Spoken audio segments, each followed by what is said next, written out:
আসসালামু আলাইকুম। একটা দেশ আছে যে দেশটাকে মানুষ সামাজিক কারণ হতে পারে, রাজনৈতিক কারণ হতে পারে কিংবা খেলাধুলার কারণেও খুব বেশি পছন্দ করে না। ২০২৬ সালের ফুটবল বিশ্বকাপ সে দেশটাতে অনুষ্ঠিত হয়েছে এবং তার কারণে অনেক কাঙ্ক্ষিত অনাকাঙ্ক্ষিত ঘটনাও ঘটেছে। এ কারণে আরও সেই দেশটাকে স্পোর্টসের অনেক মানুষও দেখতে পারে না। এবং আমি সে দেশটার নাম উচ্চারণ করতে এই মুহূর্তে চাচ্ছি না। তবে সেই দেশটা একজন মানুষ আছেন লিওনেল মেসি।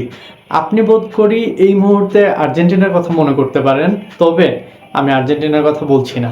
লিওনেল মেসি সেখানকার একটা ক্লাবে ফুটবল খেলেন এবং তার বডিগার্ড হিসাবে ওই যে টাকমাতার একটা মানুষকে আপনি সবসময় দেখবেন। এবং আর্জেন্টিনায় তার মিডফিল্ডার এবং মেসির বডিগার্ড হিসাবে খ্যাত রদ্রিগো দি পল সবসময় তো ইন্টার মায়ামিতে থাকেন এবং তিনি তার দীর্ঘ একটা লম্বা ক্যারিয়ার ইউরোপে গড়তে পারতেন, সেটা না করেই তিনি চলে গিয়েছেন ইন্টার মায়ামিতে শুধুমাত্র মেসির সাথে খেলার জন্য, মেসিকে পাহারা দেওয়ার জন্য, সব কিছু করার জন্য বলতে পারেন।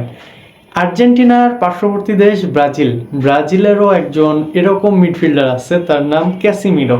তিনি ফুটবল বিশ্বকাপ শেষ হওয়ার পরপরই জানিয়ে দিয়েছেন ইন্টার মায়ামিতে যোগ দিচ্ছেন এবং তিনি আরও বলেছেন সংবাদ মাধ্যমে এসে, আমার কাছে ইউরোপ, সৌদি আরব থেকে অনেক বড় বড় অফার এসেছে, তবে আমি লিওনেল মেসির সাথে খেলার জন্যই ইন্টার মায়ামিতে যোগ দিতে যাচ্ছি। আপনি ভাবুন, এই যে দেশটাতে মানুষ পছন্দ করে না সেখানে একটা লোকের জন্য কত ফুটবলার চলে যাচ্ছে এবং কোন লেভেলের ফুটবলার চাচ্ছে রীতিমতো লিওনেল মেসিকে ট্যাকেল, ফাউল বা যে কোনো কিছু করলে কি হতে পারে ভাবুন। তার সাথে একটা পার্সোনালি বডিগার্ড আছে এবং ফুটবলের আরও দুইটা বডিগার্ড যোগ হয়েছেন যাদেরকে আপনি পেপে, সার্জিও রামোস সব কিছুর সাথে তুলনা করতে পারেন। আপনি বুঝতেই পারছেন ইন্টার মায়ামিতে এখন কি চলবে। এবং আমি যদি বলি, লিওনেল মেসি যোগ দেওয়ার পরপরই সেখানে বুস্কেটস গেছেন, জর্দি আলবা গেছেন, মেসিরই আরেক সতীর্থ, সাবেক সতীর্থ বার্সেলোনাতে খেলতো সুয়ারেজ, তিনিও কিন্তু যোগ দিয়ে ফেলেছেন।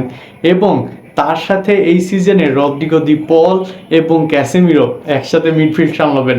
আমি বোধ করি অন্য যে কোনো দলের মিডফিল্ডার, ডিফেন্স ফরওয়ার্ড তাদের কাছে আসতে রীতিমতো ভয় পাবেন এবং মেসির কাছে যাওয়ার আগে মিনিমাম ২-৪ বার অবশ্যই ভাববেন, কারণ তিনি জানেন এই লোকটার জন্য যারা ফুটবলের পেপে, রামোসদের মতো তারা এই দলটাতে এসেছেন, এই লোকটাকে কিছু করতে গেলে আমাদের জন্য কি হতে পারে এবং না পারে।